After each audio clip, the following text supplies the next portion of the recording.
I wanted to talk now a little bit about media bias, and especially as it pertains to television. A couple years ago, I read a book. I don't have it with me because I loaned it to somebody. The title of the book was called Laissez Parler. It was a really short, I think, 70-page book. And basically, it talked about how the licensing that happened to both television and radio has basically created has incentivized those media to be sympathetic to the government. They are basically, in 1927, the federal government nationalized what were then all the airwaves. Now, the higher frequency radio, the higher frequency television, at the time, technology didn't allow those to be available for really use, or it was impractical anyway, and so they weren't actually nationalized. Uh, and the effects of that are actually pretty obvious today. Of course, when something is owned by the government, it's not really publicly owned. It's owned by the government, and it is operated in the interest of the government. And so what happened early on is some of the first people on radio and television, especially radio, not TV so much, there were a number of people who were very, very radical, who said things that were very partisan, and basically the FCC would find them and get them off the air on the claim that these are public, and anything that's not in the middle, that isn't mediocre or mainstream. They didn't use that term, but anything that isn't moderate is inappropriate because these are the public. Since the public owns these, you can't put anything that's not mainstream. You can't put anything radical. And so what this did was cut off both the far right and the far left. It cut off a little bit more on the right than it did on the left because the government has a left bias. And the way this is, it's not explicit, but the way it's enforced is that the way fines work, fines and the licenses, is it's discretionary. The language is relatively vague, and so in order to ensure that you don't cross it, you have to be extra careful. And so this is why the major networks, ABC, NBC, CBS, are real generic. That's why they all have this, basically the same setup with so many hours of local news, so many hours of national news every day, and that is why they cannot be too critical of the government, because if they are, that will be deemed as radical, and they risk losing their license. And of course, they're corporations that are completely dependent on this government license. Now, the higher bandwidths were not nationalized, and even though they are regulated now, it is to a much, much lower extent.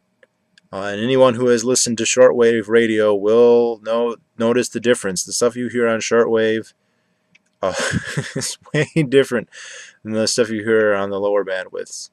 And the stuff you will see on television on the higher bandwidths is far different than the stuff you will see. And I would argue that the quality is far better.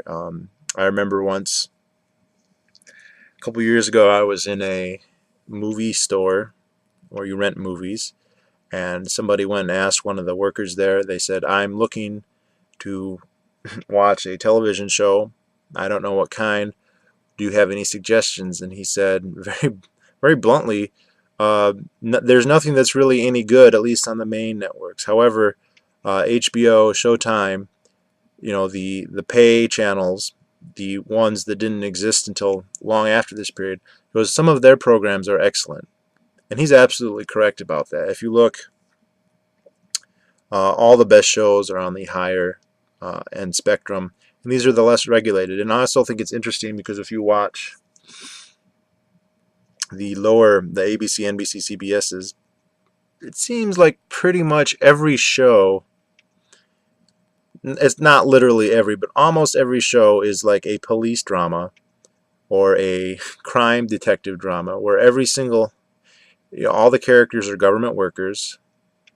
They're all super dedicated they're all altruistic.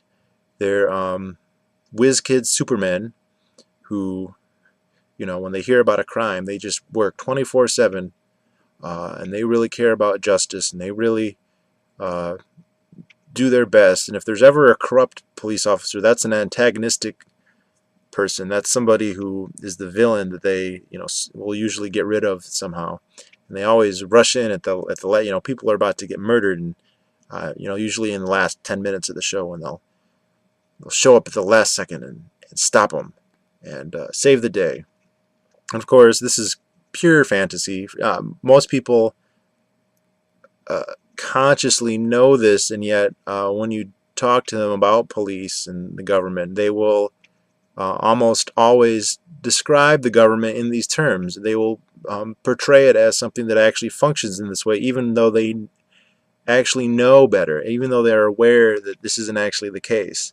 And yet that's the premise of almost every pro-government argument when it comes to these issues. And I have no doubt that the fact that every night, not every show, but I'm sure every night, at least a couple hours a night, is basically government propaganda. It's not made by the government, but the stations that have their license from the government, if they came out with something that was really overtly anti-government, they would be running risks with the FCC. And so they won't even attempt to do that. Now, if you look at Hollywood, it's different. Hollywood has maintained, not total, but a great deal more independence. It has been able to use the First Amendment pretty well. There has been government influence on Hollywood before. Notably, many of the studios used to own movie theaters, which of course is totally legitimate, but they were antitrust laws were used against them I believe in the 50s, 50s or 60s. They're obviously that's ridiculous, but by and large they've been able to say whatever they want. And if you look at Hollywood, or if you look at the higher level channels, there are far fewer that are laudatory of the police. Not all of them, but there's no TV show that's like Enemy of the State, or where the main cast are rebels. Look at something like Star Wars. That's a rebellion against an empire. And it seems like that's a pretty common theme in Hollywood. Again, that's not to say that the pro-state mentality isn't well represented. Of course it is. And perhaps even more represented than the other. Perhaps it's a majority, although it's not like network television, which is, the preponderance is conspicuous, and I would speculate that that's not a coincidence. That both the lower quality and the servility of the network television is a direct result of the incentives that they have, based on the fact that their entire business model is based on their state-granted, not monopoly, but oligopsony in this case. Sorry, oligopoly, not oligopsony. So I know when this guy said this thing in the movie store, I'm sure he didn't think of it as a result of government regulations, but if you think about it, the fact that they were granted basically the prime real estate, the lower bandwidths, which are they're still the cheapest to use, although technology has caught up and made the higher ones, practical. They are lazy, and they have not produced as high a product. And if you look at somebody like HBO, where you have to pay, it's not free. This was kind of the deal with the devil. The government would grant them, ABC, NBC, CBS, would grant them an oligopoly, and in return they would have to provide free, quote unquote, access. That's why you can plug in your TV, and as long as there's good reception, I guess that's changed now, but you could get those channels, and that was the deal. They provide. It's very akin to when the monarchies would grant monopolies to trading companies and say, well, you'll have a monopoly, but in return you pay us or provide some good or service that we deem to be important. And that's what the networks did. And they actually fought tooth and nail in the 70s and 80s when the higher bandwidth started to come into use. It was interesting. They said, well, consumers will never go for paying when if they get us for free, why would they pay for HBO? Well, uh, if yours is such superior, you shouldn't worry about competition. But of course they do.